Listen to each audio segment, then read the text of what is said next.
지금까지 몇 달에 걸쳐서 이사야서를 이제 살펴봤는데 오늘 이사야서를 마무리하는 날입니다. 그래서 오늘은 65장 그다음에 66장에 있는 말씀을 중심으로 해서 이제 살펴보려고 합니다. 지난주에도 말씀드렸듯이 이사야서 그 66장 가운데 맨 끝에 있는 7장, 그 7장에는 불순종하는 그 이스라엘에게 하나님께서 최종적으로 긍휼을 베푸시는 이런 내용이 기록이 되어 있고, 이와 같은 긍휼과 은혜를 베푸시는 일을 통해서 하나님이 영광받는 일이 이 안에 이제 기록이 되어 있습니다. 그래서 65장, 66장에는 이스라엘이 영광스럽게 되고 또 하나님이 영화롭게 되는 그런 일이 나타나면서 이사야서 전체가 이제 끝이 나게 됩니다. 그래서 영광이라고 하는 말이 59장에서 66장에 적어도 20번 이상 이제 사용이 된다, 이렇게 이제 말씀을 드렸습니다. 지난주에는 메시아가 이 땅에 오셔서 구원의 복음을 선포하는 그런 내용을 61장을 통해서 이제 살펴봤습니다. 우리 예수님께서 누가복음 4장에 가서 보시면 공생애를 시작하실 때 자기가 자라난 도시 나사렛에 가서 회당에 들어가서 거기 회당에서 일하는 그 사람이 주는 그 두루마리를 읽으면서 공식적으로 이 하늘의 왕국, 하나님의 왕국의 복음을 선포하신 그런 사역을 시작하세요. 그때 예수님이 읽으셨던 그 이사야서 말씀이 이사야서 61장 1절, 2절입니다. 중요한 그런 말씀이기 때문에 제가 여러분에게 한번 읽어드리고 예수님이 이 땅에 오신 목적이 무엇인가를 다시 한번 생각해 보면 좋을 것 같습니다. 주 하나님의 영께서 내게 임하셨으니 이는 주께서, 그래서 하나님의 영, 나, 그 다음에 주, 이렇게 돼서 삼위일체 하나님이 요 한 절에 지금 드러나 있다, 이렇게 말씀드렸습니다. 주께서 내게 기름을 부으사, 기름 부었다는 뜻이 메시아예요. 메시아의 뜻이 기름 부었다는 뜻이에요. 그러니까 주께서 나를 메시아로 삼으셨으니 이런 뜻이에요. 메시아가 히브리 말이고 그리스 말로 넘어오게 되면 그게 그리스도입니다. 그러니까 주께서 나를 메시아로 삼으셨으니, 아니면 주께서 나를 그리스도로 삼으셨으니 이런 이야기예요. 그 기름을 부었다는 얘기가. 그 부으신 목적이 뭐냐? 온유한 자들에게 좋은 소식을 선포하게 하셨기 때문이라. 그분께서 나를 보내신 것은 마음이 상한 자들을 싸매고 포로된 자들에게 자유를, 결박된 자들에게 감옥에서 노임을 선포하게 하려 하며, 또 주의 받아주신 해, 그래서 지금이 은혜의 시대입니다. 지금 은혜의 시대.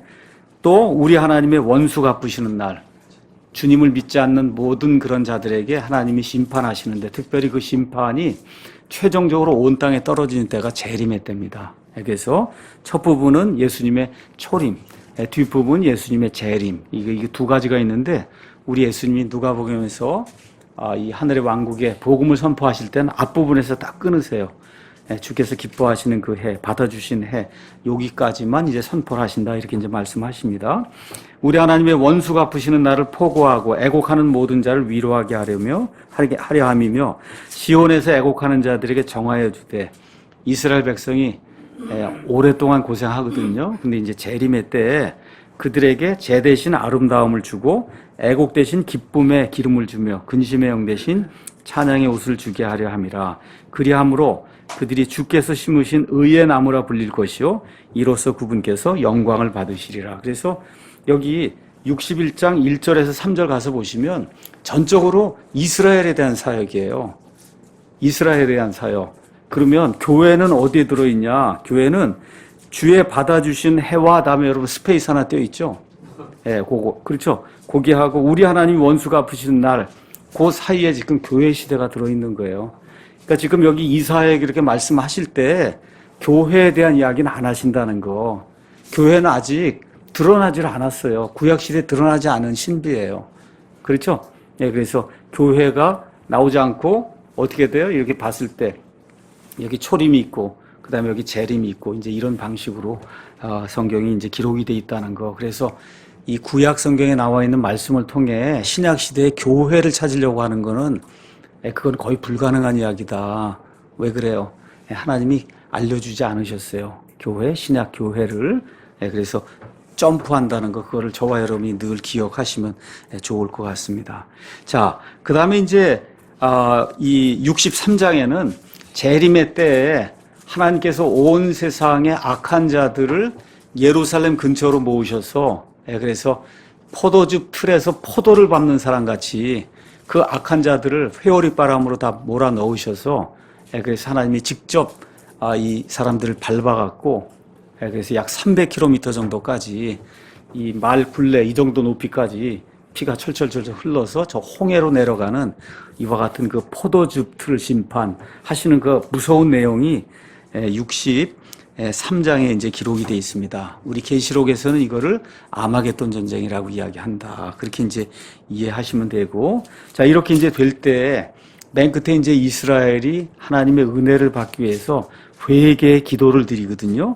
그 회개의 기도 드린 내용이 이제 64장에 이제 이렇게 이제 기록이 되어 있습니다. 64장 6절 같은 데 가서 보면 우리는 다 부정한 물건 같고 우리의 모든 의는 더러운 누더기 같으며 우리는 다 잎사귀같이 시들므로 우리의 불법들이 바람같이 우리를 몰아갔나이다. 이렇게 이야기하면서 8절 그러나 오 주여 이제 주께서는 우리의 아버지시니이다. 우리는 진흙이요 주는 우리의 토기장이시오니 우리는 다 주의 손으로 지은 것이니이다 하고 이스라엘 백성이 하나님 앞에 나와서 지금까지 고개 이렇게 꼿꼿이 들고 교만하게 이렇게 행했는데 잘못했습니다. 그렇게 이야기하고 오 주여 심히 크게 진노하지 마시오며 불법을 영원히 기억하지 마옵소서. 보소서 우리가 간청하오니 보시옵소서 우리는 다 주님의 백성입니다 하고 살려달라고 회개하고 돌이키는 이와 같은 그 기도의 내용이 64장에 이제 기록이 되어 있습니다. 자, 그래서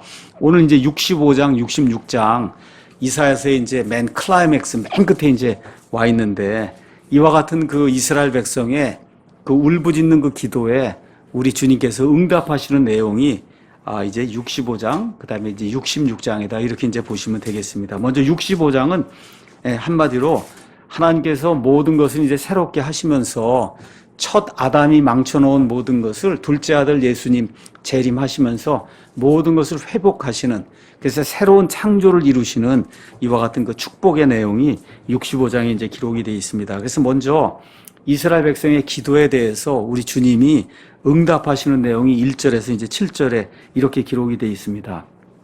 나를 구하지 아니하던 자들이 나를 찾아내었고 나를 찾지 아니하던 자들이 나를 발견하였나니 내가 내 이름으로 불리지 아니하던 한 민족에게 말하기를 나를 보라 하였노라. 이렇게 이제 나오고 그래서 1절은 이방인들을 구원하시는 내용이에요. 이방인들. 그러니까 그 전에 우리의 그 조선시대, 고려시대, 하여튼 고구려시대 이렇게 살던 그런 사람들, 과거에 저 그리스, 로마시대 이렇게 살던 이런 모든 사람들, 하나님을 부르지도 아니하고 하나님을 찾지도 아니하는 그런 사람들, 그 이방인들에게 하나님이 이제 직접 나타나셔서 이제 나를 보라 하면서 구원을 가져다 주시는 그런 내용이 이 안에 기록이 되어 있습니다. 이 말씀이 로마서 10장에 인용이 되어 있어요. 우리 한번 가서 로마서 잠깐 보도록 하겠습니다. 먼저 로마서 9장 24절 가서 보면 이방인들에 대한 내용 이렇게 기록이 되어 있어요. 이 그릇들은 곧 우리니 즉 그분께서 유대인들 중에서 뿐만 아니라 이방인들 중에서도 부르신 자들이다 이렇게 이야기하고 다음 장으로 넘어가서 10장 19절 가서 보면 그러나 내가 말하노니 이스라엘이 알지 못하였느냐 먼저 모세는 이르기를 내가 백성이 아닌 자들을 시켜 너희의 질투를 일으키며 어리석은 민족을 시켜 너희의 분노를 자아내게 하리라 하나 이사야는 매우 담대하여 이르기를 나를 찾지 아니하던 자들이 나를 발견하였나니 내게 묻지 아니하던 자들에게 내가 나타났노라. 지금 읽었던 그 구절이죠. 그렇죠?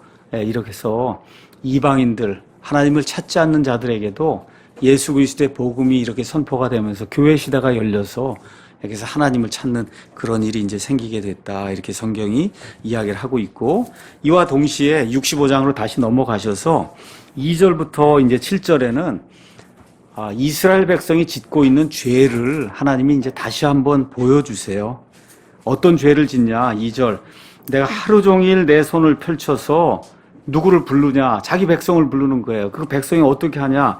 자기 생각을 따라 선하지 않은 길로 걸어가며 반역하는 백성을 하나님이 계속해서 부른다는 거예요. 계속해서 부르신다. 예, 우리가 조금 아까 읽었던 로마서 그 10장, 아까 한 절 제가 더 읽겠습니다. 21절. 아까 읽다가 이방인들까지만 얘기했는데요.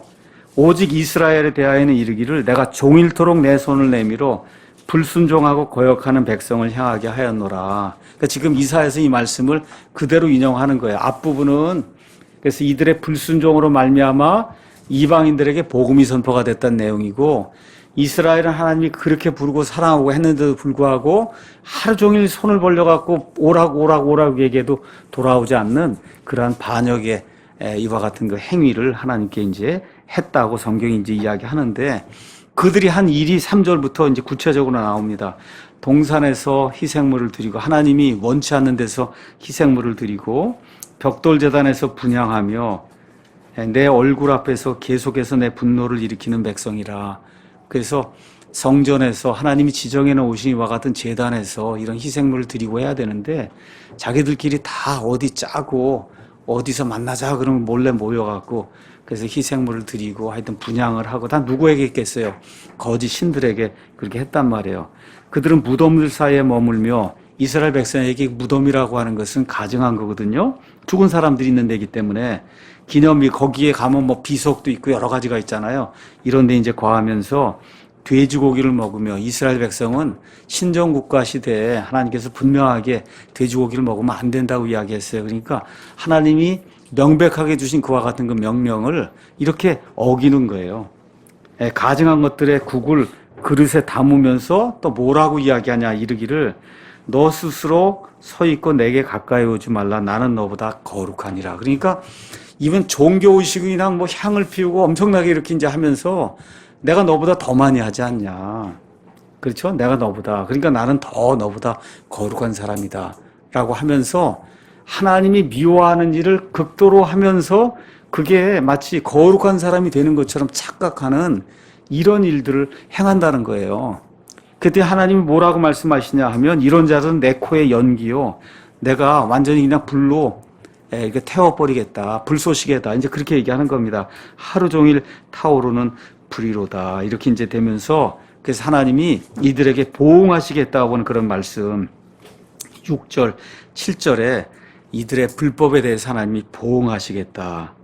왜 그러냐, 이들이 산들 위에서 하나님 원치 않는 데서 분향하고 희생물 가져다 드리고 이렇게 이제 했기 때문에. 그래서 다시 한번 이사야서를 마무리하기 전에, 이사야 당시에 이 하나님의 백성들이 하나님이 보시는 데서 사람들의 눈에는 보이지 않게 몰래 가서 어떻게 악한 짓을 행했는지 하나님이 우리에게 이렇게 시청각 교육을 이제 시켜주시는 거예요. 시청각 교육. 그러면서 어떻게 해요? 가장 종교적인 사람처럼, 하나님을 잘 섬기는 사람처럼 그렇게 행한다는 겁니다. 그래서 저와 여러분이 이 시대에 교회에 와서 믿음 생활을 하면서도 혹시 내 나름대로의 무슨 방식을 가지고, 그리고 하나님이 원치 않는 더러운 일을 하면서 하나님을 섬긴다고 하는 것은 아닌가, 이러한 모습이 우리 가운데 혹시라도 있는가. 지금 신약시대라 조금 다르죠. 뭐 돼지고기 먹고 이런 게 그런 게 아니라 무언가 하나님이 미워하는 그런 일을 이 사람은 보지 못하는데 하나님 내려다 보시거든요. 우리가 혹시 그런 일을 하는 것이 있지는 않은가 한번 생각을 좀 해봐야 되겠습니다. 자, 이렇게 돼서 이런 죄들을 많이 짓게 될 때 하나님께서 구체적으로 심판 내리시는 내용이 이제 8절에서 16절에 이제 기록이 돼 있어요. 그래서 8절에서 16절에는 하나님이 가까운 미래 한 100년쯤 이렇게 지나서는 바빌론 사람들을 사용해서 유다 사람들을 완전히 멸절시키겠다는 그런 내용이 성경에 계속해서 이제 나옵니다. 이제 그렇게 되다 보니까 어떤 일이 생기느냐, 거기 가서 보면 바빌론 사람들이 이제 종이 되고 이렇게 돼서 남은 수가 이제 많지 않게 됩니다. 그래서 여기 가서 보니까 8절에 주가 이같이 말하노라, 포도송이에서 새 포도즙을 찾았으므로 어떤 사람이 말하기를 그것을 멸하지 말라, 그것 안에 복이 있는 아니라 하는 것 같이. 여러분, 이게 포도송에서 새 포도즙, 새로 나온 그와 같은 순수한 그런 그 포도 주스 이거 찾으면 이거 좋은 거거든요. 그러니까 기뻐한단 말이에요. 이런 것 같이 나도 내 종들을 위해 그와 같이 행하여 그들을 다 멸하진 않는다. 수많은 사람들이 죽임을 당했는데 유다 백성이 다 멸절되지는 않는다. 하나님이 그렇게 이제 약속을 해주시면서 내가 야곱에게서 씨를 내며 유다에게서 내 산들을 산속받을 자들을 내리니 나의 선택한 자가 그것을 상속받고 나의 종들이 거기 거할 거다. 이렇게 되면서 결국은 소수의 그 남은 자들, 영어로 우리 렘넌트라고 얘기하는데 이사야서에 많이 나오죠. 남은 자 이야기가 이제 많이 나옵니다. 그 남은 자들이 결국 돌아와서 그래서 10절 가서 보면 샤론이라는 그런 지역이 나오는데 샤론은 저 위에 갈멜이라는 데 이 이스라엘에 가서 보시면 지중해 이렇게 있으면 지중해 저 위에 갈멜산이 있는 데가 있어요. 갈멜산에서 요빠가 지금의 텔아비브 있는데요. 그 지역까지 한 100km 정도 굉장히 비옥한 이와 같은 지대가 있었어요. 그걸 우리가 샤론 평야라고 얘기해요.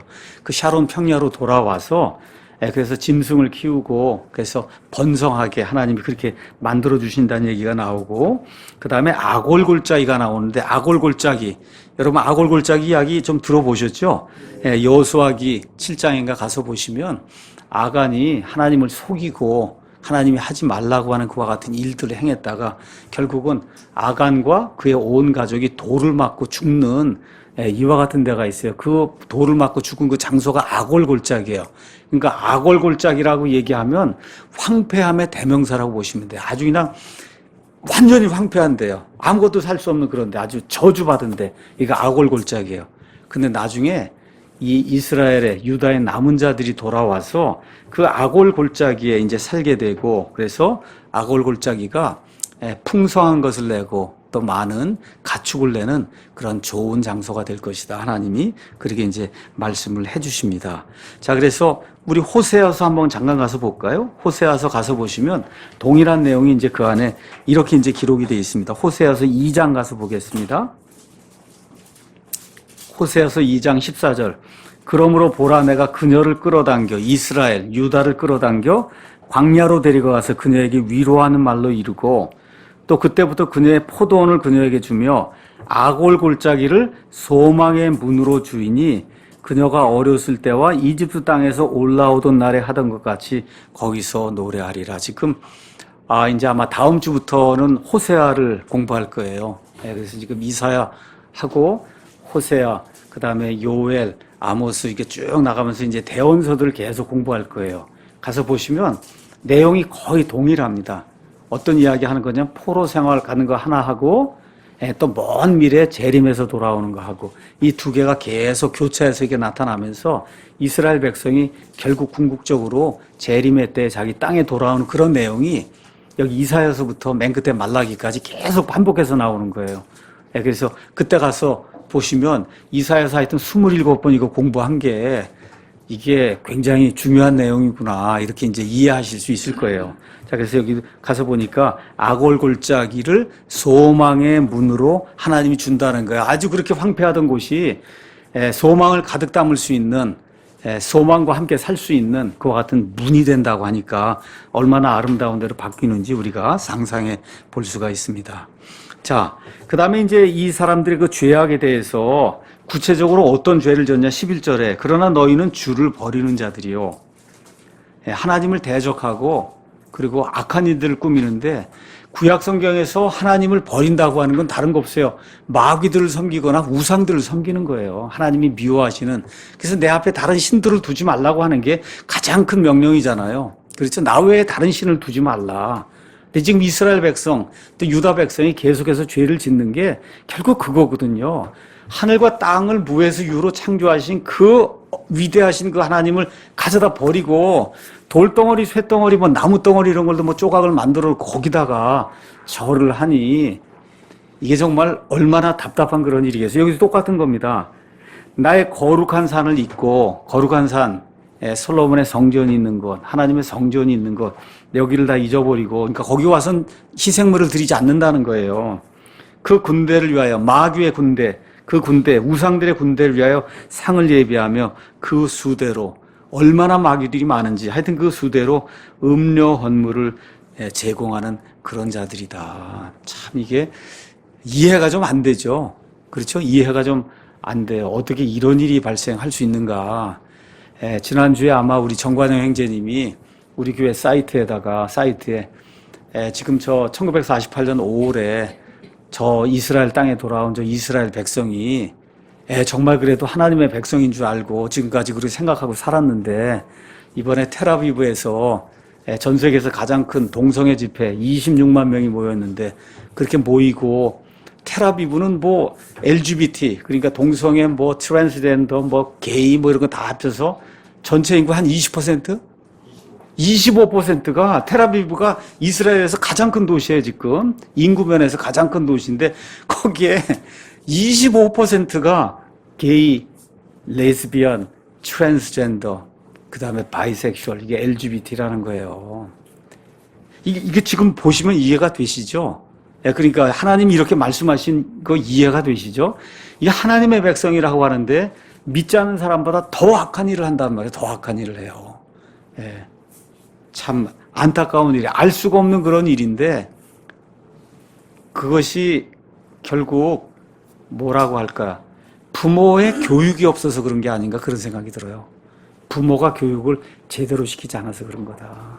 부모가 어려서부터 제대로 하나님이 누구신가를 가르치지 않으니까 이런 일이 이제 생기는 것이 아닌가 이제 이렇게 이제 생각이 듭니다. 자, 그래서 성전을 잇고 거짓 신들에게 이렇게 경배하고 이렇게 이제 하니까 12절에 그러므로 내가 너희 수를 세어 마귀들의 그 숫자만큼 그렇게 해서 경배를 드리고 하니까 내가 너희 수를 그 수 똑같은 수대로 세어갖고 칼에 넘길 터인즉 너희가 다 머리를 숙이고 살육을 당한다. 왜 그러냐? 내가 부를 때 너희가 대답하지 아니하며 내가 말할 때 너희가 듣지 아니하고 오히려 내 눈앞에서 악을 행하며 내가 기뻐하지 아니한 것을 택했다는 거예요. 택하는 건 뭐예요? 자기 의지를 가지고 선택하는 거잖아요. 그렇죠?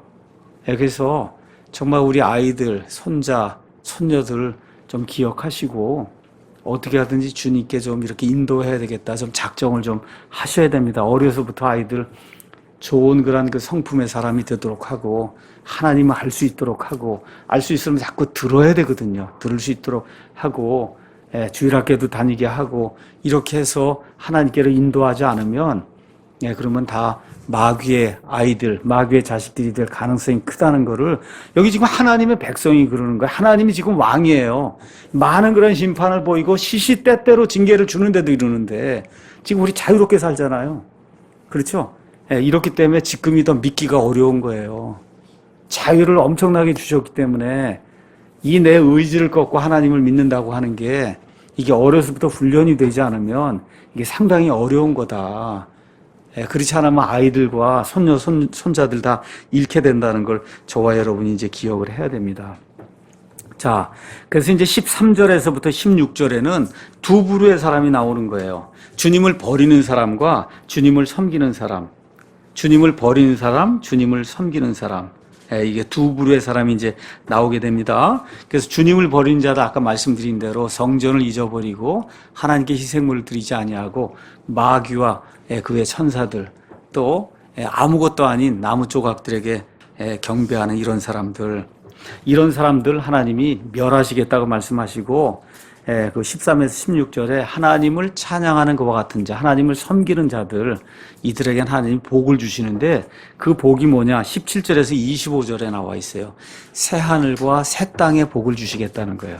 하나님을 섬기고 하나님을 사랑하는 자들에게는 새 하늘과 새 땅을 주신다. 그걸 꼭 기억을 하시고 16절에 특별히 하나님이 자신을 가리켜서 진리의 하나님이라고 얘기해요.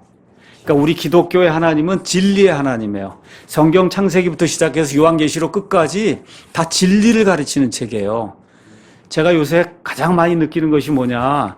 성경의 하나님, 신약 성경에 나와 있는 이거를 따르면은 사람에게 나쁜 건 하나도 없다는 거예요. 다 사람에게 이득이 되고 사람을 살리는 게 되지 사람에게 해악이 되는 일은 하나도 없는 거예요. 이 성경대로 따르면. 그걸 그렇게 많이 느끼게 돼요. 그러니까 성경에 나와 있는 진리가 처음부터 끝까지 100% 진리라고 하는 거. 그래서 하나님이 내가 진리의 하나님이다. 내가 곧 길이요 진리요 생명이니 나를 통하지 아니하고는 아무도 아버지께 오지 못한다고 예수님 말씀하시는 그 진리, 그 진리라고 하는 거. 이 진리를 버리면 어떻게 돼요? 마귀와 우상들에게 아무것도 아니죠. 볼조각 이거 새겨놓고 그게 신이라고 그러고 거기 가서 절하는 그런 일이 생긴다는 겁니다. 이걸 기억을 하시고, 자, 그러면 하나님을 사랑하는 자들에게 하나님께서 약속하신 새하늘과 새 땅을 이제 보도록 하겠습니다. 7절에 보라 내가 새 하늘들과 새 땅을 창조하노라. 이전 것은 기억나지 아니하며 생각나지 아니하리라. 오직 너희는 내가 창조하는 것을 영원히 기뻐하며 즐거워할지니라. 보라 내가 예루살렘을 즐거움이 되도록 창조하며 그녀의 백성을 기쁨이 되도록 창조하고 내가 예루살렘을 기뻐하며 내 백성을 기뻐하리니 슬피 우는 소리와 부르짖는 소리가 다시는 그 안에서 들리지 않는다. 여기 나와 있는 거 1차적으로 유대인입니다. 1차적으로 이스라엘 백성을 이야기하는 거예요. 자, 그런데 새하늘과 새 땅이 성경에 보면 두 종류가 나옵니다. 요한계시록 끝에 여러분 가서 보시면 21장 1절 그 이후로 가서 보시면 새하늘과 새 땅이 나와요. 맞습니까? 거기는 새하늘과 새 땅하고 여기는 새하늘과 새 땅이 조금 다릅니다. 여러분 요한계시록 가서 21장 이후로 가서 보면 거긴 뭐예요? 눈물도 없고 죽음이 없는 데예요. 완전히 새로운 데입니다. 이 땅이 완전히 옛 하늘과 옛 땅이 있고 새하늘과 새 땅이 있어서 완전히 다른 그런 차원의 일이 새하늘과 새 땅으로 이제 표현이 되고 있는데 여기 새하늘과 새 땅은 여러분 거기 가서 보시면 20절 날수가 많지 않은 어린아이나 자기의 날들을 채우지 못한 노인이 다시는 거기에 없으리니 아이가 100세에 죽는다. 그러니까 여기 있는 새하늘과 새 땅에는 사람이 죽기도 하고 아프기도 한 그런 일이 발생을 하는 거예요. 자, 그래서 이거를 또 여러분이 이해를 조금 하셔야 되기 때문에 제가 이제 설명을 드리려고 합니다. 자, 지도를 한번 가서 보시고요. 이 한영대역, 그 다음에 큰 글자, 그 다음에 작은 성경에는 저 끝에 있는 지도 24쪽을 가서 보시고, 그 다음에 스타디 바이블은 74쪽을 가서 보시면 예언의 산봉우리라고 하는 이와 같은 그 지도가 있습니다. 이 지도를 제가 이제 설명을 드리려고 그래요. 이거 설명에 앞서서 하나님의 계시라고 하는 것이 무엇인가를 여러분에게 말씀드리겠습니다. 창세기부터 시작해서 요한계시록까지가 하나님의 계시예요. 근데 기억해야 될 거는 하나님의 계시는 일시에 한 번에 한 시간에 다 주어지지 않았어요. 여러분 이해하시죠? 한 번에 주어진 게 아니에요. 하나님의 계시는 계속해서 이렇게 진보가 되는 이런 방향으로 쭉 이렇게 주어져 있어요. 그러니까 성경에 가셔서 무언가 교리를 정하거나 할 때는 계시가 완전히 끝났을 때를 중심으로, 그 확고한 거거든요. 그걸 중심으로 조금 애매하거나 조금 뭐 이렇게 흐릿하게 보이는 것들을 그거하고 맞추셔야 돼요. 자, 그래서 계시가 이렇게 쭉 주어지는 가운데 구약 시대에 살던 사람들이 있어요. 구약 시대에 살던 사람들. 여기 가서 보면 구약 시대에 이제 대언자가 있는데 이 구약 시대에 살던 사람들이 저 앞을 이렇게 쳐다보면 그럼 여기 산이 한 개가 있고 두 개가 있고 세 개가 있는데 구약 시대 그 대언자가 이렇게 봤을 땐 산꼭대기가 하나로 보이는 거예요. 하나로 보여요. 그래서 처음에 나와 있는 이 산꼭대기가 뭐냐? 예수님 초림의 산꼭대기, 초림. 그 다음에 요 다음에 나오는 게 예수님 재림의 산꼭대기예요. 이 사이에 중간에 뭐가 들어있냐? 교회 시대가 지금 들어있는데 교회 시대가 안 보이는 거예요. 하나로 보이기 때문에.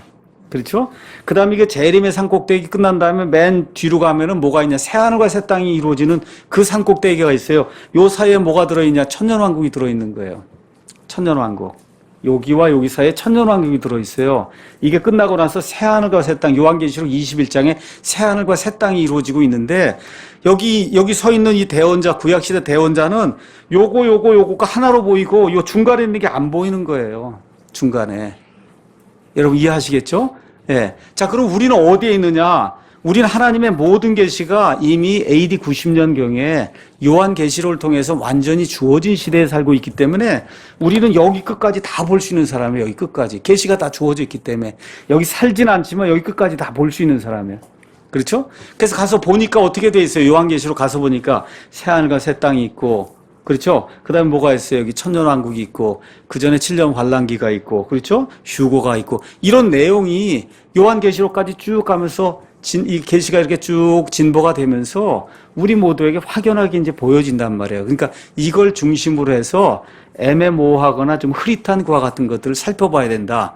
자, 그래서 구약 시대에 많은 대언자들에게는 이 하나님의 모든 일들이 요한계시록처럼 그렇게 이렇게 확연하게 뚜렷하게 그렇게 주어지질 않았어요. 심지어 교회에 대해서 아는 사람이 없었으니까.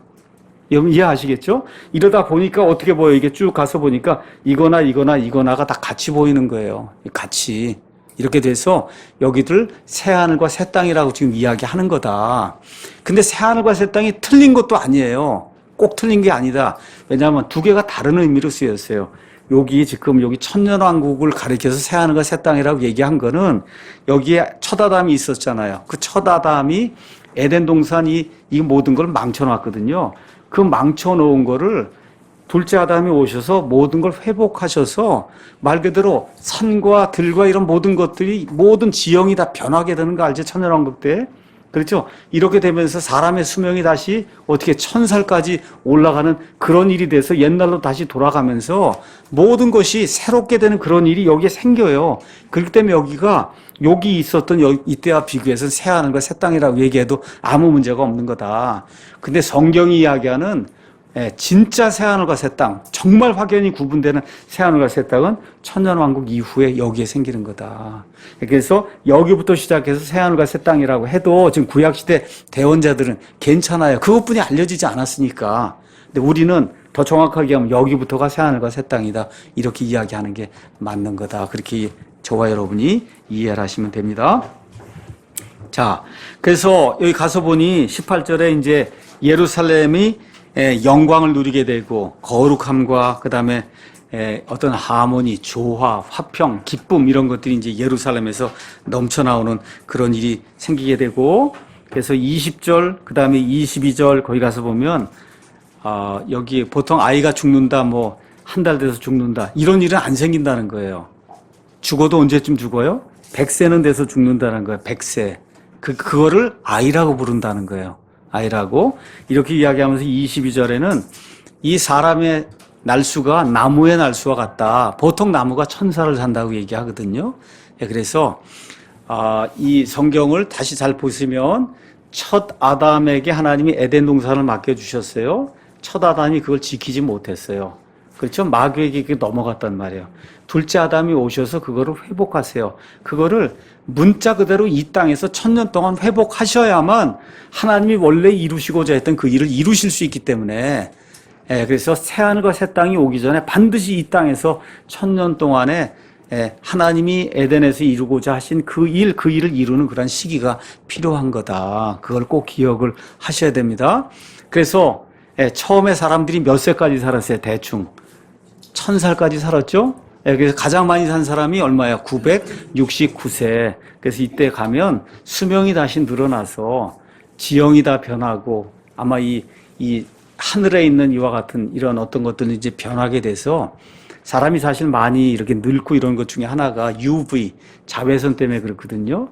그래서 이런 것들이 다 차단이 되고 오존 이런 거 들어오는 게 차단이 되고 우주에서 들어오는 광선이 이런 것들이 차단이 되고 뭐 이렇게 되면서 환경이 이제 좋아져야 수명이 이제 늘어날 수 있는데 이 홍수 이전엔 그런 상태였어요. 그런 상태로 다시 이렇게 복원이 되는 겁니다. 복원이. 그래서 그런 일이 천년왕국일 때 이루어진다. 그래서 그게 천년왕국이라는 거 저와 여러분이 기억을 하시고 이렇게 될 때 25절에 이리와 어린 양이 함께 먹고 사자가 수소처럼 짚을 먹으며 흙이 뱀의 양식이 되리니 나의 거룩한 산 모든 곳에서 그것들이 해치거나 멸하지 아니하리라. 이게 무슨 얘기예요? 이제 다시 초식이 이루어진다는 거예요. 육식은 언제부터 이루어졌어요? 노아의 홍수 이후에 하나님이 육식을 허락하신 거예요. 그 전에는 여기 나와 있는 것처럼 이게 사자도 소처럼 풀을 먹었다. 호랑이도 풀을 먹었고 이렇게 초식이 이루어지는 겁니다. 그래서 그 일이 다시 복원이 되는 내용이 이 안에 기록이 돼 있어요. 이 똑같은 내용이 이사야서 11장에 이렇게 이제 기록이 돼 있잖아요. 이사야서 11장 6절에 이리도 어린 양과 함께 거하며 표범이 염소 새끼와 함께 누우며 그렇죠? 이런 얘기 쭉 이야기하고 젖 먹는 아이가 독사의 구멍에서 놀며 젖된 아이가 독사의 굴에 손을 넣을 것이로되 그것들이 내 거룩한 산 모든 곳에서 상하게 하거나 멸하지 아니하리니 이는 물들이 바다를 덮는 것 같이 주를 아는 지식이 땅에 충만할 것이기 때문이다. 이렇게 돼서 해하거나 상함이 없는 말 그대로 하나님이 처음에 아담에게 주셔서 이루시고자 했던 그 에덴 동산의 그 모습 그것이 1000년 동안 이루어지는 그 일이 성경 그대로 문자 그대로 읽으셔야 됩니다. 여기 나와 있는 거 읽으시고 영적인 사자, 뭐 영적인 독사, 영적인 소 그렇게 읽으면 성경 잘못 읽는 겁니다. 있는 그대로 이대로 이루어질 거예요. 문자 그대로 저와 여러분이 읽으셔야 그래야 성경이 그냥 있는 그대로 하나님이 주신 그대로 우리에게 다가올 수 있는 거예요. 너무 많은 사람들이 이런 것들 이해를 안 하니까 어떤 일이 생겨요. 저기 1948년 5월에 이스라엘이 돌아왔는데도 저건 이스라엘이 아니라는 거예요. 내가 이스라엘이라 그러고. 왜 그래요? 다 영적인 걸로 이렇게 해석을 하다 보니까 이런 안타까운 일이 생기거든요. 그래서 이런 일은 우리 침례교회에서는 거의 없다고 보시면 됩니다. 그러니까 미국의 이런 침례교회에서는 이런 일, 영적인 사자 이렇게 하는 일은 없다. 없다고 보시면 돼요. 다 천주교에서 이렇게 영적인 그런 해석을 하는 이와 같은 거에 영향을 받은 데서만 이런 모든 것들을 이렇게 영적으로 해석하는 거예요. 이렇게 영적으로 해석하니까 어떻게 돼요? 예언이 하나도 안 풀리는 거예요. 예언이 내가 이스라엘이라고 하는데 무슨 얘기를 하겠어요?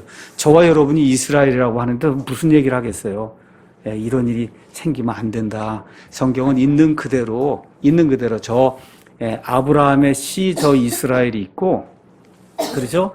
이스라엘 유대인이든 이방인이든 예수님 안에서 예수님의 피로 구원받은 교회가 있다는 거.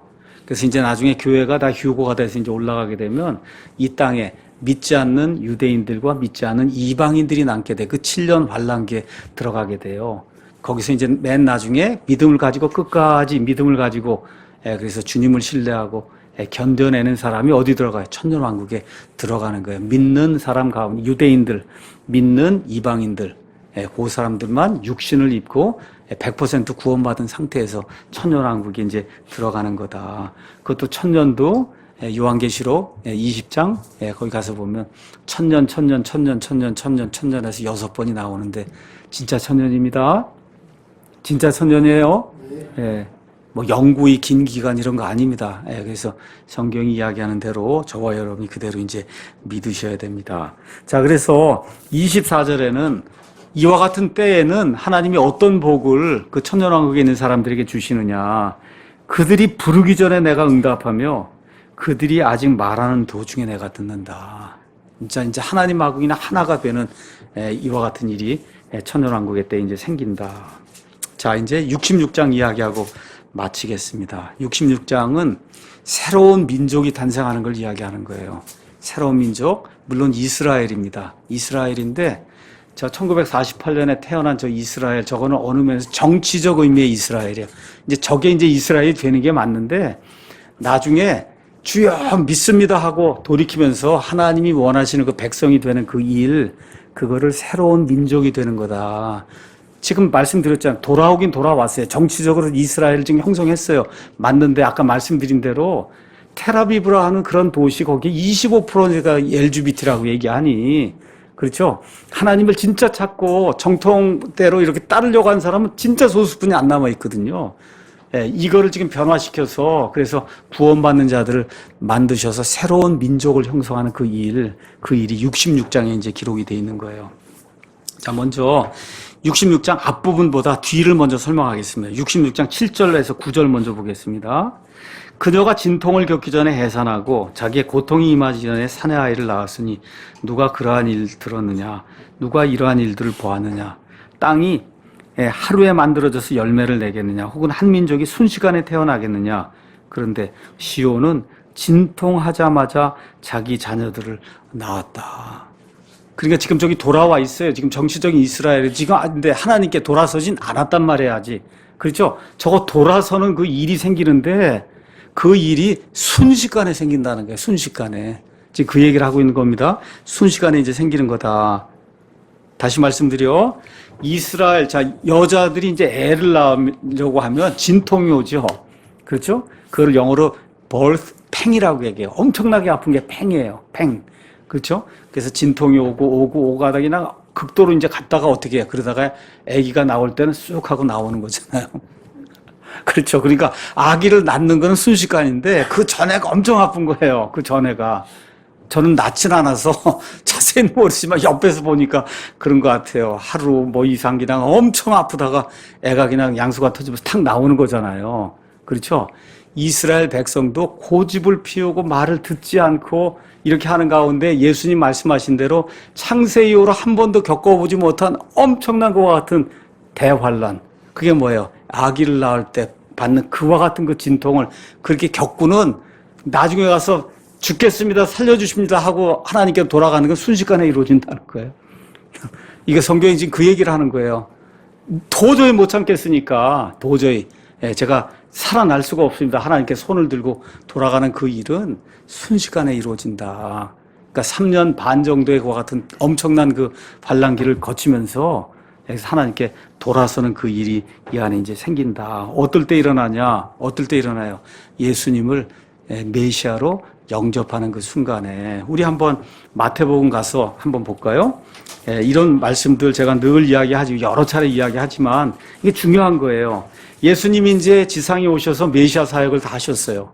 하시고는 믿지 않으니까 맨 마지막으로 이스라엘 백성이 하시는 말씀이 23장에 이렇게 이제 기록이 되어 있습니다. 23장에 예수님이 얘기하는 거예요. 모든 것 다 얘기하고 너희를 다 내 백성으로 부르고 이렇게 하려고 하는 너희가 말을 듣지 않는다. 39절 내가 너희에게 이르노니 너희가 말하기를 찬송하리로다 주의 이름으로 오시는 이여 할 때까지 이제부터 너희가 나를 보지 못하리라 하시니라. 자, 그러면 재림의 때에는 예수님을 가리켜 뭐라 그러겠어요? 주의 이름으로 오시는 이여 하고 받아들인다는 거죠. 그게 무슨 얘기예요? 당신은 우리의 메시아입니다 하고 받아들이는 그런 때가 그게 재림의 때라는 거예요. 그 재림의 때가 순식간에 임한다는 거예요. 3년 환란기 그냥 3년 반 동안 엄청난 고생하고 나서 순식간에 이와 같은 아기를 낳는 그런 일이 이제 생긴다. 자, 스갈에서 그 옆에 왼쪽에 가서 보시면 스갈에서가 나옵니다. 마태복음 옆에. 스갈에서 12장 10절 가서 보면 거기 뭐라고 기록이 돼 있냐? 내가 다윗의 집과 예루살렘 거주민들 위해 은혜의 영과 간구하는 영을 부어주리니 3년 반 동안 지독한 고생을 하고 이런 가운데 돌아서지 않으려고 하는 그걸 하나님이 살려주시기 위해서 은혜의 영과 간구하는 영을 부어주니까 주여 하고 예수님을 받아들이는 내용이 그 안에 기록이 돼 있어요. 그들이 나하고 자기들이 찌른 나를 바라보고 이게 누구예요? 예수님이잖아요. 그렇죠? 맨 마지막 때에 하나님의 은혜를 받고 하나님께 간구하면서 우리가 찌른 저분이 뭐예요? 메시아잖아요. 그렇죠? 사람이 자기 외아들 위하여 애곡하듯 펑펑 운다는 거죠. 2000년 전에 2000 얼마 전에 오셨을 때 왜 우리가 그분을 받아들이지 않았을까 하고 펑펑 우는 그런 내용이 그 안에 이제 기록이 돼 있어요. 그렇게 되면서 새로운 민족이 이제 하나님을 섬기는 그런 민족이 형성이 되는 거다. 1절에 13장 그날의 죄와 더러움을 씻기 위한 셈이 다윗의 집과 예루살렘의 거주민들 위해 드디어 열리게 되는 거예요. 이렇게 열리니까 어떻게 돼요? 주의 이름으로 오시는 이여 하고 예수님을 맞아들이게 된다. 그렇죠? 이렇게 이제 되면서 어느 정도의 엄청난 고통을 당하냐? 13장 8절에 주가 말하노더라. 그 온 땅에서 이스라엘 온 땅에서 그 안에 3분의 2가 끊어져 죽고 3분의 1만 그 안에 남는데 그 3분의 1도 어떻게 된다 그래요? 불 가운데로 지나게 하고 은을 정죄하듯 그들을 정죄하며 금을 단련하듯 단련하리라. 이렇게 해갖고 하나님이 새로운 민족을 형성해 내신다는 거예요. 그러니 여러분 금광석 은광석 이거 해서 녹여갖고 재련할 때 그 안에 그 용광로 속에 들어 얼마나 뜨겁겠어요. 그렇죠? 그렇게 3년 반 동안에 이 대환란 이걸 통과하는 가운데 어떻게 끝에 가서 도저히 안 되겠구나 하고 자기들이 찌른 그분이 바로 메시아였구나 하고 인정을 하며 돌아오는 일이 순식간에 발생을 한다는 거예요. 순식간에. 이거를 로마서 11장에서 이렇게 표현했어요. 가서 보겠습니다. 로마서 11장 25절 26절에 형제들아 너희가 스스로 지혜로운 것으로 여기지 않게 하기 위하여 이 신비에 대해 너희가 모르기를 내가 원치 아니하노니 그것은 곧 이방인들의 충만함이 이를 때까지 일부가 눈머는 일이 이스라엘에 생겨서 지금 이스라엘에게 눈머는 일이 생겼어요. 그리하여 온 이스라엘이 구원을 받으리라. 이것은 기록된 바 시온에서 구출자가 나와 야곱에게서 경건치 아니한 것을 돌이키리니 내가 그들의 죄들을 제거할 때 이것이 그들을 향한 내 언약이니라 함과 같으니라. 이렇게 기록이 돼 있는 거예요. 이렇게 돼서 맨 끝에 7년 환란의 끝에 이스라엘이 살아남고 믿음을 가진 자들이 손을 들고 예수님을 메시아로 맞아들이는 그런 일이 생기는 거. 이렇게 해서 형성이 되는 그 민족을 새 민족이라고 얘기하는 거예요. 근데 그 일이 순식간에 발생을 한다. 정치적인 이스라엘은 지금 1948년 5월에 섰어요. 저기 안에서 예수님만 믿겠습니다 하고 3년 반 모든 걸 곧 하고 나서 예수님 맞아들이는 이런 일이 맨 끝에 이제 생긴다는 거예요. 여러분 이해하셨죠? 예. 자, 이런 것들 다 이야기하고는 이사야서를 마무리하면서 하나님이 예배 드리는 게 뭔가 그걸 다시 한번 이야기를 하세요. 자, 그 내용이 이사야서 66장 1절에 이제 나오기 시작하는 거예요. 66장 1절. 하나님이 뭐라고 이제 말씀하시느냐. 주가 이같이 말하노라. 하늘은 나의 왕좌여 땅은 나의 발받침이라. 너희가 나를 위해 짓는 집이 어디 있느냐. 저 하늘은 하나님이 앉아있는 왕좌고 그 왕좌 밑에다가 발을 둔 데가 지구라는 거예요. 여러분, 이 온 우주가 이렇게 있을 때 하나님이 여기 앉으셨다고 생각하세요. 여기 의자가 이렇게 있는데 여기 앉았어요. 앉으면 발을 놓는 데가 있어야 될 거 아니에요. 그 발을 놓는 데가 지구다. 하나님이 그렇게 얘기를 하는 거예요. 이 우주가 그렇게 생겼다. 그 얘기 하시면서 너희가 나를 위해 짓는 집이 어디에 있느냐. 내가 안식할 처소가 어디에 있느냐. 그 모든 것들을 내 손이 만들었으므로 그 모든 것들, 우주 공간의 모든 게 다 내가 만든 거 아니냐. 주가 말하노라. 그래서 이거 뭘 얘기하는 거냐. 이제 천년왕국이 되면 에스겔 성전이 에스겔서 40에서 48장에 있는 대로 이제 지어진단 말이에요. 근데 그 지어질 때 그 성전을 의지하지 말라는 거예요. 이거 나무 조각, 쇠 조각, 돌 조각, 나는 그 안에 거하지 않는다. 하나님이 다시 한번 이야기하는 거예요. 이사야 당시 사람들에게 얘기하는 거예요. 성전 와서 자꾸 뭐 바치고 뭐 이러는데 이거 그 마음이 함께 하지 않으면 아무 소용이 없는 거다. 왜 그러냐? 오직 나는 이런 사람, 곧 가난하고 통회하는 영을 가진 자, 내 말에 떠는 자를 보살핀다는 거예요.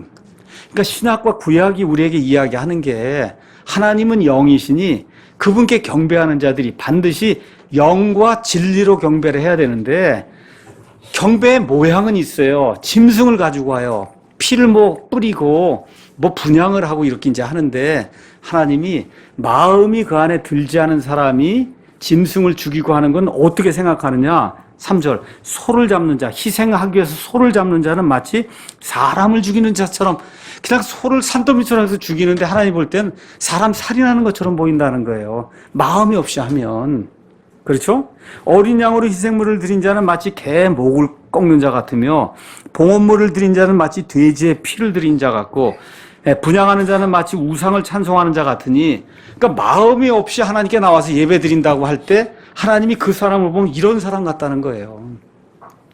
이 무서운 말이에요, 여러분. 무서운 말. 그러니까 희생을 막 하는데 너 사람 죽이는 거하고 똑같이 그런 일들 한다. 그렇게 얘기하는 거예요. 얼마나 무서운 말이에요. 그 4절도 중요한 얘기예요. 니들이 그렇게 하니까 나 또한 그들의 잘못된 생각을 택했다는 거예요. 너희가 그렇게 하니까 그렇죠. 나도 너희가 여기 영어로 갔으면 딜루전이라는 그런 말이 나와 있거든요. 아닌데 긴 것처럼 생각하는 게 그게 딜루전이에요. 아닌데 그런 것처럼.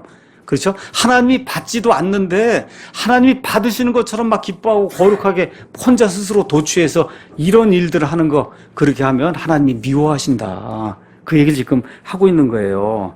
그들이 두려워하는 것을 그들에게 가져오리라.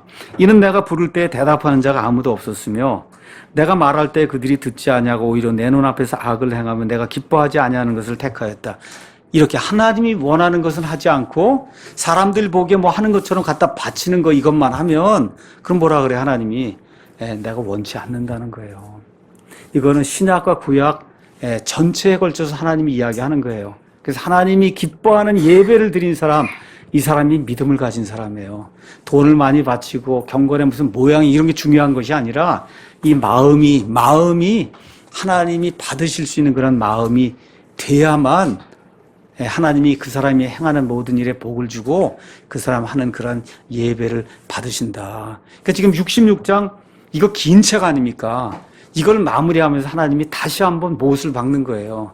이렇게 하지 않으면 아무 소용이 없다. 그렇죠? 그래서 여기 나와 있는 66장 1절에서 2절 말씀은 사도행전 7장 48절에서 50절에 스데반이 이 말씀을 인용해요. 그래서 예수님 이후에 이 스데반 시절에 유대인들도 또 가서 다 하는 거예요. 성전 가서 뭐 하고 하는데 근데 이 짓을 한다는 거예요. 이 짓. 이렇게 하면 안 된다. 또 사도행전 17장 24절에 아테네에 갔을 때 아테네 그 사람들도 뭘 갖다 막 바치고 그런단 말이에요. 그러니까 사도 바울이 그거 저런 거 저기 쓸데없는 저 뭐 부처덩어리 저런 갖다 놓고 저거 하는 거 그거 아무 소용이 없다. 하나님 그 마음이 이렇게 하나님 보시기에 정결하고 통회하는 그런 심령을 가진 사람이래야만 기도도 들어주고 예배를 하나님이 받으신다고 다시 한번 못을 박는 거예요. 그래서 이렇게 안 하는 사람에게는 하나님이 보응하시겠다고 4절에 말씀해 주시는 거예요. 그래서 그 보응의 내용이 뭐냐? 15절에 18절에 주님의 날을 가져온다는 겁니다. 주님의 무서운 날을 가져온다.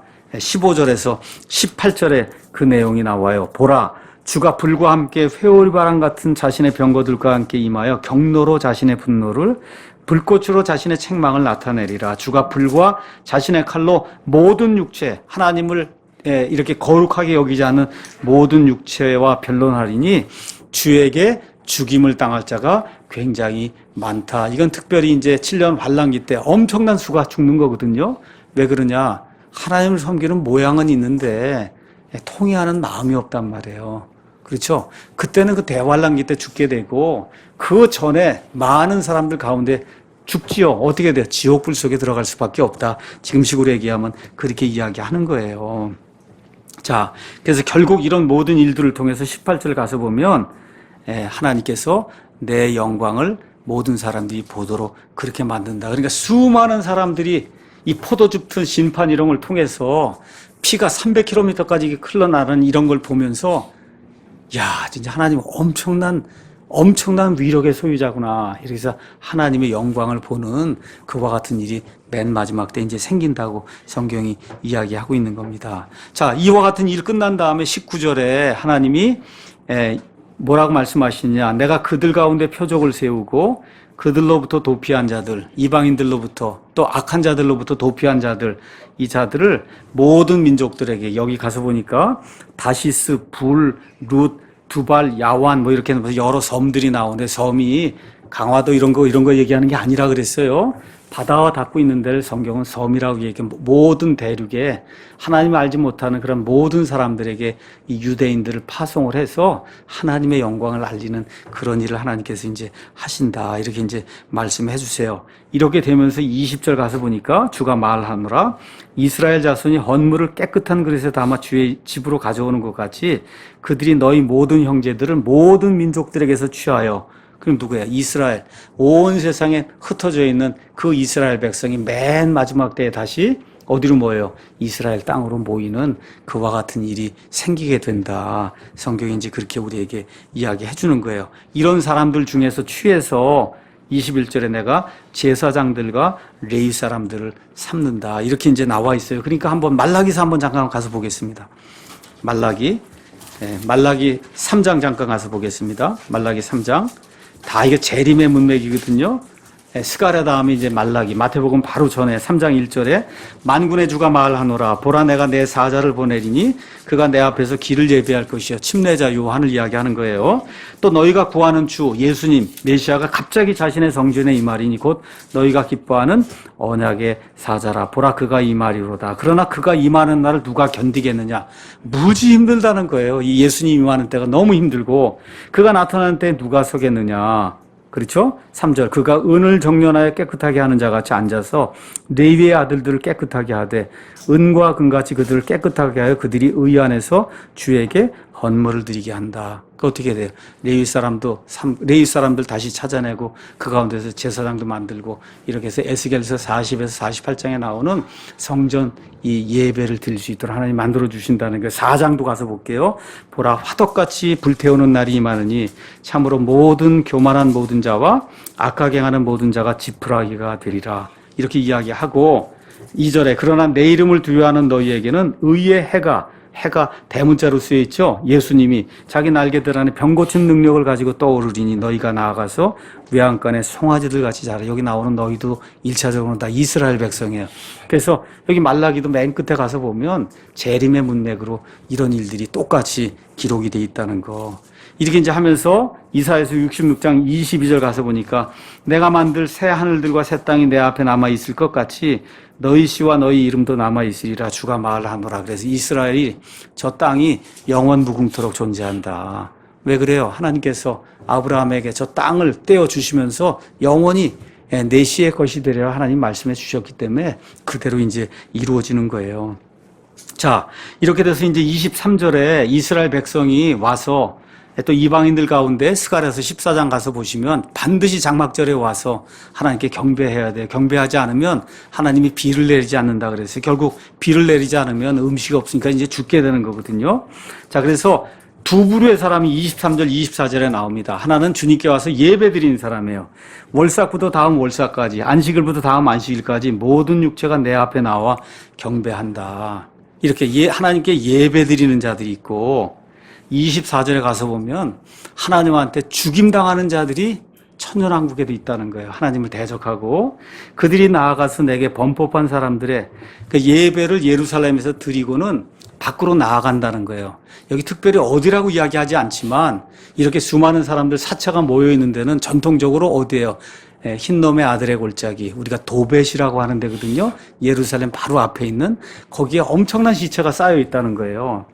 범법한 사람들의 시체들을 보리니 그들의 벌레는 죽지 아니하고 그들의 불은 꺼지지 아니할 것이요 그들이 모든 육체에게 가증함이 되리라. 그래서 하나님이 하나님께 경배하는 자들은 높여주시고 그 천년왕국에서도 악하게 하는 그런 자들은 시체를 쌓아놓는 거기다 쌓아놓고 예배 드리러 온 사람들이 예배 드리고 나서 한 번씩 가서 보고 그러고 가게. 그게 무슨 얘기인지 아시겠죠? 시청각 교육은 나한테 이렇게 대들고 반역하면 이렇게 된다. 여러분 여기 가서 보니까 그들의 벌레가 죽지 아니하고 그들의 불이 꺼지지 않는데 이거 어디서 많이 나온 얘기죠? 어디 나와요? 마가복음 9장 가서 보시면 마가복음 9장에 이렇게 이제 기록이 되어 있습니다. 말씀을 그대로 인용한 거예요. 그래서 그게 도벳입니다.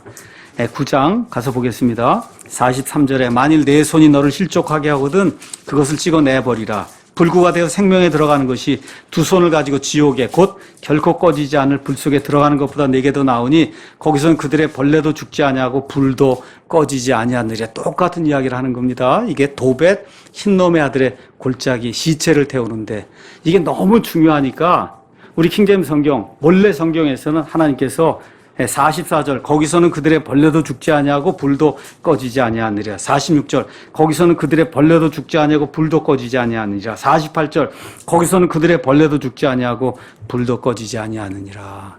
세 번 연거푸 얘기하는 거예요. 이건 엄청난 진리이기 때문에 세 번 얘기하는 거예요. NIV처럼 한 번만 얘기하면 그건 안 되는 겁니다. 나머지는 없음 두 번 하고 한 번만 쓰면 그건 안 되는 거예요. 원래 성경에 세 번 있었기 때문에 세 번 이렇게 있는 성경이 좋은 성경이고 올바른 성경이에요. 마틴 루터가 썼던 성경, 요한 칼빈이 썼던 성경, 여기엔 세 번이 다 들어있는 거예요. 이 중요한 게 아시겠죠? 자, 이렇게 이제 돼서 우리 하나님이 소멸시키는 불, 악한 자들은 소멸시키는 그런 불이라는 사실을 마지막으로 이제 확인해 주면서 이사야서가 이제 끝나는 겁니다. 자, 이사야서 이제 요약을 하겠습니다. 이사야서 이제 끝에 무서운 내용이 이제 적혀 있잖아요. 그러니까 내용이 한마디로 얘기하면 주님을 신뢰하고 살든지 대적하고 죽든지 둘 중 안에 하나를 택하라는 거예요.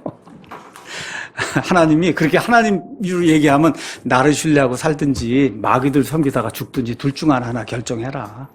하나님이 이제 그 얘기하는 겁니다. 그래서 여기 이사야서 66장을 통해서 하나님이 계속해서 이렇게 대비해서 보여주는 것이 하나님의 은혜와 이 반역하고 배반하는 이 백성을 끝까지 해서 살려갖고 하나님의 영광이 되도록 하는 게 여기 이사야서 핵심 내용이잖아요. 하나님의 은혜, 하나님의 긍휼, 하나님의 용서, 그럼 결국은 영화롭게 만드는 그런 일들 하나님 보여주시고 그 반대편의 선자들은 하나님의 거룩함, 하나님의 진노, 그럼 결국 하나님의 심판을 보여주는 거예요. 하나님께서. 그러면서 하나님이 뭐라고 말씀하시는 거냐. 이사야서 2장 22절에 나와 있는 말씀을 하나님이 하시는 거예요. 너희는 사람을 의지하지 말라. 그의 숨은 그의 콧구멍에 있나니 어떤 점에서 그를 수에 넣어야 되겠냐. 사람 말 따르지 말라. 아무리 유명한 사람이라도 따르지 말라. 내가 숨 딱 걷어가면 끝난다는 거예요. 아무리 훌륭한 사람도. 그렇죠? 그러니까 나를 의지하라고 하나님이 말씀해 주시는 거예요. 그래서 하나님을 섬기는 자들이 해야 될 일이 뭐냐? 위선과 가식, 헛된 종교의식과 행위를 버려야 된다는 거예요. 계속 이야기합니다. 종교의 어떤 틀은 가지고 있는데 그 안에 통해하는 마음이 없으면 그럼 그 하는 모든 일이 가증한 일이 된다. 하나님이 그렇게 얘기하는 걸 저와 여러분이 기억해야 돼요. 그래서 하나님이 궁극적으로 사악한 자에게는 화평이 없다. 두 번이나 얘기하세요. 48장 22절, 57장 21절. 그래서 주님을 모르는 자들에게 화평이 없어요. 결국 지옥불 속에 들어가게 되고 주님을 알고도 대적하는 그런 일을 하면 구원은 받되 겨우 구원받는 거거든요. 이 세상에서 또 다가오는 그런 세상에서 정말 어려움을 당할 수밖에 없다는 걸 저와 여러분이 기억하셔야 됩니다. 자, 그러면 화평, 하나님이 주신 화평을 얻으려면 성경 가서 보면 의를 얻어야 된다는 거예요. 이 세상에 태어난 모든 사람은 다 삐뚤어진 상태로 태어나요. 그거를 왼쪽에 태어난다 그렇게 얘기하고 하나님은 righteousness, 오른쪽, 이 삐뚤어진 거를 left를 right, 옳은 걸로 만들어 주시는 거예요. 그 옳은 게 내 힘으로 되지 않고 예수님이 의를 씌워 주시는 거예요. 그게 의를 righteousness라고 얘기하는 거예요. righteousness. 그래서 righteousness, 의는 한자로 양 밑에 내가 있는 거예요. 예수님 밑에 내가 있는 걸로 하나님이 너는 의롭다고 이렇게 칭해 주는 거예요. 내가 행위를 통해서 얻는 게 아니라. 그렇게 되면 레프트에 태어난 사람이 하나님의 오른쪽 라이트 핸드에 가는 그런 사람으로 바뀐다. 이거를 성경은 구원이라고 이야기하는 거예요. 구원. 자, 그래서 이런 모든 것들 기억을 하면서 세 구절 읽고 이사야서를 마무리 짓도록 하겠습니다. 자, 하나님 먼저 이사야서 1장 2절에서 3절에 이렇게 얘기합니다. 오 하늘들이여 들으라.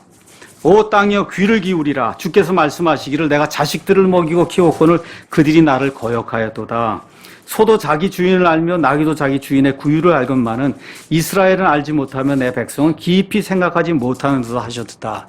그러니까 소나 개도 다 주인을 아는데 사람이 자기 주인을 알지 못하면 짐승보다 못하다. 하나님이 이제 그렇게 얘기하는 거예요.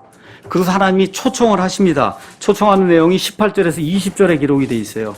주가 말하노라 이제 오라 우리가 함께 변론하자. 너희 죄들이 주홍 같을지라도 눈같이 희게 될 것이요 진홍같이 붉을지라도 양털같이 되리라. 너희가 즐거이 순종하면 땅에 좋은 것을 먹을 것이로되 너희가 거절하고 거역하면 칼에 삼키리라. 주의 입이 그것을 말하였느니라 하고 하나님이 초청을 하는 거예요. 하나님께 돌아오라고. 그렇죠? 예, 이거 넘어가서 이제 55장에 또 초청하는 내용 한번 보겠습니다. 55장 6절에서 7절 가서 보니까 너희는 주를 만날 만할 때 그분을 찾으라. 그분께서 가까이 계실 때 그분을 부르라는 거예요. 하나님 만날 수 있을 지금 이때 해야지. 휴고가 다 된 다음에 그 다음에 그때 확실해지면 내가 해야 되겠다. 안 된다는 거예요. 그렇게 여러분 잘 이해하셔야 돼요. 아직 표적이 아직도 없고 이거 다 믿는 사람들 다 들려 올라가면 그때는 확실하니까 내가 믿어야 되겠다. 이게 아주 위험한 사람이에요. 그 전에 죽으면 어떡하려고. 그렇죠? 만날 만할 때 주님을 찾아야 된다는 거예요. 사악한 자는 자기 길을 버리고 불의한 자는 자기 생각을 버리고 주께로 돌아오라. 그리하면 그분께서 그에게 긍휼을 베푸시리라. 우리 하나님께로 돌아오라. 그분께서 풍성하게 용서하시리라. 이렇게 말씀하시면서 마지막으로 55장 1절에 오호 목마른 모든 자들아 너희는 물로 나오라. 돈 없는 자도 오라. 너희는 와서 사 먹되 참으로 와서 돈도 내지 말고 값도 치르지 말며 포도즙과 젖을 사라고 하나님이 우리에게 은혜를 베풀어 주신 이런 말씀을 하시면서 이사야서를 마무리 짓는 거예요. 하여튼 어려웠지만 우리가 27번에 걸쳐서 하나님의 위대한 책, 정말 위대한 책이에요. 이사야서. 제가 부족하기 때문에 위얼스비 목사님과 여러 사람들이 이런 것들이 이제 종합 정리해서 여러분에게 이제 말씀을 드렸지만 저도 다 이해 못 합니다. 다 이해 못 했어요. 최대한 이게 이렇게 된 것이다라고 여러분에게 요약 정리해 드린 거예요. 그래서 이런 것들 좀 보시고 한번 나중에 기회가 되면 기억하시면서 스스로 생각을 하면서 하나님께서 무엇라고 이렇게 말씀하셨는가 이렇게 생각하시면서 이사야서를 읽으실 때 지금부터 한 2700년 전에 이사야에게 감동을 주셨던 그 하나님의 그 감동이 이 이사야서를 읽는 저와 여러분 모두에게 커다란 감동을 주실 줄로 믿습니다.